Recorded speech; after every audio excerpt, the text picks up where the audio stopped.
के दिन भी क्या दिन थे. गेले ते दिवस. राहिल्या फक्त आठवणी. त्या आठवणी आत्ताच्या पिढीला सांगितल्या ना तर निरर्थक वाटतात, कंटाळवाण्या वाटतात, काही काही वेळेला खोट्याही वाटतात. पण आत्ता 55-60च्या पुढे असलेल्या खेड्यातल्या गरीब घरातल्या सर्वांचंच लहानपण थोड्याफार फरकाने सारखंच होतं नाही का? मी मधुमती उन्मेष कुलकर्णी सादर करते. चला नॉस्टॅल्जिक होऊया. आत्ताच्या पिढीला सांगितलं ना तर हसू येतं, पण आमचं लहानपण बुवा असंच होतं. दात घासायला पांढरी कोलगेट पावडर किंवा काळी माकड छाप, आंघोळीसाठी मात्र गुलाबी लाईफ बॉयच असतात. माहितीही नव्हतं मेकअप आणि ब्युटी पार्लर. कोणत्याही प्रसंगी चेहऱ्यासाठी फक्त मीना खाकी फेस पावडर. अहो, अफगाण स्नो वापरणंही श्रीमंतीचं लक्षण होतं. लिपस्टिक, फेशियल, ब्लिचिंग आमच्या गावीही नव्हतं. खाण्याच्या बाबतीत म्हणाल तर सकाळच्या पारचा नाश्ता चुलीभोवती भाकरी आणि चहा. नूडल्स, पिझ्झा, पास्ता यांचा जन्मच झाला नव्हता. नंतरच्या सर्व पारच्या भुकेसाठी लोणचं, वरण, भात कधी मिळालाच तर शाळेच्या ॲल्युमिनियमच्या डब्यातही फोडणीचाच भात. चिंचा, बोरं, लिमलेट, पेपरमिंटच्या गोळ्या हाच खाऊ खायचा. पाहुण्यांकडूनही पार्ले ग्लुकोजचा पुडाच ठरलेला असायचा. हो, साधा 10 पैशांचा पाव खाणंही खूप महाग वाटायचं. मग 5 पैशाच्या बटरला मधोमध भोग पडून चहाने फुगवायचं. केक, आईस्क्रीम, हॉटेलिंग स्वप्नवतच वाटायचं. श्रीखंड फक्त पाडवा आणि दसऱ्यालाच खायला मिळायचं. पार्ट्या, फंक्शन, सेलिब्रेशन्सची चैनच नसायची. पितृपक्षातली खीरपुरी आणि जत्रेतली अनारकली हीच मोठी मेजवानी वाटायची.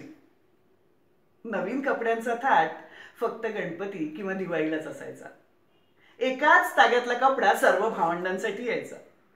आणि भावंड तरी किती, कमीत कमी 3-4 पासून 10, 12, 15 पर्यंत कितीही.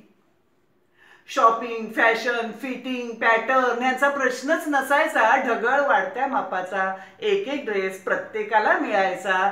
मग तांब्यात विस्तव टाकून इस्त्री करून वर्षभर पुन्हा पुन्हा पुन्हा पुन्हा तोच तोच वापरायचा. पैसे आणि 1 रुपयाचे नाणे खूप मोलाचे होते. 1000 लाख करोड तर आमच्या व्यवहारातच नव्हते. अहो, साधा घरात लाईट असणं देखील खूप दुर्मिळ असायचं. 3ही सांजेनंतर रॉकेलच्या दिव्यांचं साम्राज्य असायचं. शुभंकरोती, पाढे, अभ्यास दिव्यांच्या मिणमिणत्या उजेडातच व्हायचा. तरीही प्रत्येक परीक्षेत आमच्या मार्कांचा मात्र भरपूर उजेड पडायचा. ह्या रॉकेलच्या कंदील आणि लॅम्पच्या काचा राखेने पुसणं रोजचंच काम असायचं.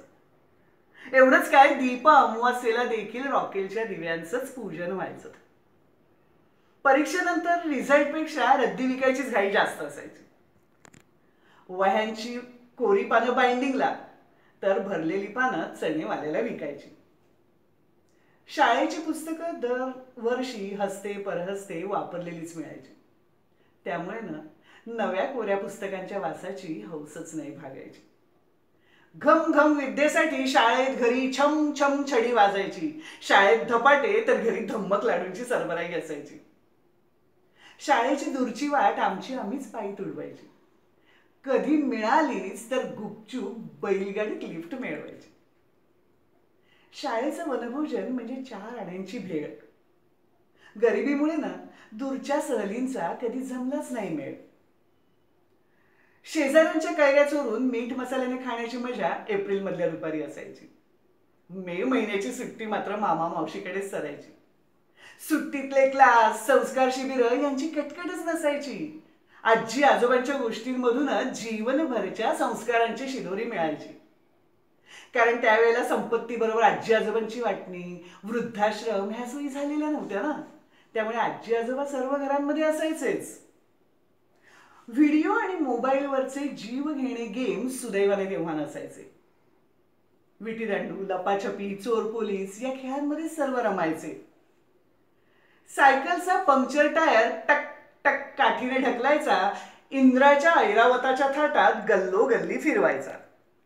बहुरूपी, नंदीबैल, गारुडी यांच्या मागे घरोघरी फिरायचं. अहो, उन्हाळ गुरांच्या मागेही कोंडवाड्यापर्यंत धावायचं. थोडं मोठेपण आल्यावर भाड्याच्या जुनाट सायकलवर ऐटीने फिरायचं. आळीत एखाद्याकडेच असलेल्या टीव्ही समोर रात्री हक्काने जमायचं. टुरिंग टॉकीजचा सिनेमा ना दर शुक्रवारी बदलायचा. पोस्टर लावलेला टांगा टाशा वाजवत गावभर फिरायचा. त्या सिनेमाच्या पॅम्पलेटसाठी टांग्यामागे वेड्यासारखं धावायचं. 60 पैशाच्या तिकिटात सिनेमा बघायला जमिनीवर पुढे जाऊन बसायचं.